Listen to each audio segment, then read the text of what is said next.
Еве уште едно предавање. Со ова предавање ја почнуваме темата диалектологија. Ке следуваат неколку видеа за оваа тематска целина. Тоа се всушност наставните содржини што се предвидени во моите планирања, секако според наставната програма од Бирото за развој на образованието. Во овој тип предавање не е можно, а не е ни ефикасно да се изнесуваат многу информации, туку ова треба да биде насока како редоследно да пристапите кон темите од диалектологијата. Важно и основно средство при учењето секако треба да биде учебникот според кој ја реализираме програмата, а тоа е учебникот за македонски јазик и литература за 4-та година, за гимназиско реформирано образование од авторите Венко Андоновски, Маријан Марковиќ и Глигор Стојковски, во издание на Култура Скопје. Во овој учебник имате исцрпни информации за оваа тема, како и многу вежби и многу примери. Со ова предавање треба да оствариме неколку цели. Да се запознаете со науката што се вика диалектологија, кој е нејзиниот предмет на проучување, кои се задачите на диалектологијата, кое е значењето на оваа, односно зошто ќе ни служат овие знаења понатаму во животот, ако така може да се каже. Па одиме сега со остварување на целите што веќе ги поставивме. Познато ви е на сите дека лингвистиката е наука за јазикот. Во рамките на лингвистиката екзистираат повеќе научни дисциплини, а една од нив е диалектологијата. Што означува нејзиното име? Што проучува диалектологијата? Кои се нејзините задачи? Ајде со ред. Диалектологијата е гранка на лингвистиката која се занимава со проучување на диалектите на одделни јазици. Зборот диалектологија доаѓа од грчкиот јазик, од зборовите диалектос, што значи говор, зборување, и логос, што секако знаете означува наука. Како научна дисциплина, диалектологијата е релативно млада наука. Се оформува во текот на 19-тиот век и е поврзана со појавата на младограматичарската школа во лингвистиката. Задача на диалектологијата е да ги открие и проучи законитостите на настанокот на диалектите и да го следи нивниот развој. Така диалектологијата ги проучува диалектите историски, го следи нивниот развој низ сите етапи низ кои што поминале. Диалектологијата исто така ја проучува и современата состојба на народните говори. Таа го прикажува севкупниот преглед на фонетскиот и акцентскиот систем, на морфологијата, синтаксата и лексиката на одредени диалекти, тоест говори. Историскиот и современиот пристап во проучувањето на диалектите се длабоко испреплетени меѓу себе, па така секој диалектолошки опис во себе ги содржи и историскиот и современата состојба на опишуваниот јазик. Во овој контекст да се потсетиме малку на врската помеѓу стандардниот или литературниот јазик и диалектниот јазик. Познато е дека во општонародниот јазик постои стандарден јазик, нормиран јазик и диалектен јазик. Основната разлика меѓу стандардниот и диалектниот јазик е во функцијата што ја има секој од нив и во однос на територијата на која што се употребува секој од нив. Имено, стандардниот јазик представува официјално средство за комуникација на полето на образованието, администрацијата, медиумите, културата, науката и во другите области на јавното општење. Тој може да се оформи и од одредени диалекти, како што е, например, случајот во македонскиот стандарден јазик, кој што како основа ги има централните македонски говори од западното македонско наречје. Стандардниот јазик се употребува на целата територија каде што живее нацијата. За разлика од стандардниот јазик пак, диалектниот има поограничена употреба. односно се употребува во секојдневната комуникација на говорителите на одреден дијалект во рамките на семејството и средината. Во однос на територијата, дијалектниот јазик е ограничен, бидејќи е составен од голем број дијалекти или говори кои се простираат на ограничена територија.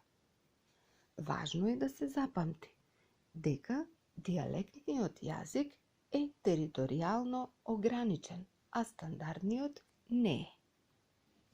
Зборувајќи за дијалектологијата, ќе оперираме со следните термини: говор, дијалект, наречје, група говори, дијасистем, дијалектна група. Многу е важно прецизно да се дефинираат овие поими и да го совладате нивното значење. Терминот дијалект има повеќе значења и толкувања. Меѓутоа, основно значење е дека дијалектот представува поголема јазична целина, ограничен на одредена територија. Значи, дијалектот сватете го како територијална варијанта на еден јазик. Терминот говор пак представува помала јазична целина, територијално и социјално ограничена. На што се однесува ова? Например, имаме прилепско-битолски дијалекти, меѓутоа имаме посебно прилепски говор, посебно битолски говор. Во рамките на македонската дијалектологија паралелно се употребуваат термините дијалект и говор, кои што, рековме, означуваат територијална варијанта на народниот јазик. Со овие термини, а посебно со терминот говор, се означува најмалата јазична заедница. Говорите меѓу себе имаат разликувачки карактеристики, меѓутоа имаат и обединувачки, значи различности и сличности помеѓу нив.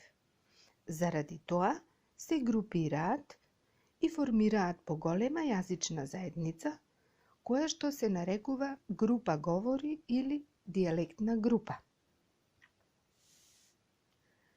И групите говори од своја страна пак и дијалектните групи имаат карактеристики по кои се разликуваат меѓусебно, но и по кои се обединуваат, односно покажуваат сличности. Па во таа смисла, врз база на разликувачките и обединувачките карактеристики, и групите говори се групираат во уште поголеми групи, кои што се нарекуваат наречја. Наречјата пак го сочинуваат дијалектниот систем на еден јазик или уште се користи терминот дијасистем. Значи, дијасистем представува збир, група од наречјата што екзистираат во еден јазик. Така, например, македонскиот дијасистем го сочинуваат 3 наречја: западно македонско наречје, југоисточно македонско наречје и групата северни македонски говори. Оваа поделба, што ја спомнав, е според истакнатиот дијалектолог во македонската лингвистика професорот Божидар Видоевски. Освен оваа поделба на македонските дијалекти, постои уште една поделба од познатиот лингвист Блаже Конески, па според него македонскиот дијасистем го сочинуваат западна група говори, источна група говори и помеѓу нив се наоѓаат така наречените преодни говори, во кои Блаже Конески ги сместува тиквешко-мариовските говори и костурско-леринските говори. Оваа поделба, внимавајте, е направена врз основа на фонетиката, морфологијата и лексиката на јазикот. Да видиме сега зошто е потребно да имаме познавање од дијалектологијата или кое е значењето на диалектологијата во проучувањето на македонскиот јазик. Зошто се тие важни и зошто науката е воопшто важна? Таа е важна затоа што ни дава големи придонеси кон проучување на нашиот јазик. Диалектологијата ги проучува и ги документира варијантите на народниот јазик, со што дава голем придонес во рамките на зачувувањето на јазичното богатство на целата територија, каде што се зборувал и се зборува македонскиот јазик. Значењето на диалектологијата е големо и заради тоа што ни овозможува да ја проучуваме историјата на македонскиот јазик. Диалектите на македонскиот јазик заедно со пишаните споменици представуваат основен извор за проучување на историјата на нашиот јазик. Во диалектите може да се откријат процесите на губење на одредени граматички категории, како и за создавање на нови тенденции во јазикот. Потоа може да се открива развојот на синтаксата, на градбата на реченицата, а исто така и за историската лексика.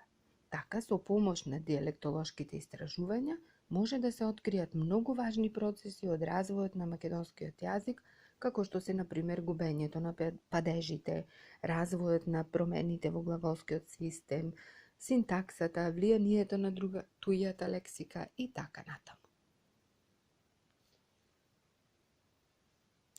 Во видеоматеријалот ќе забележите интересни илустрации, односно мапи на границите на македонскиот јазик. Внимателно разгледајте ги мапите, а во посочениот учебник имате и други некои мапи, кои исто така треба да ги анализирате, да ги проучите, за да сватите кои се вистинските граници на македонскиот народен јазик.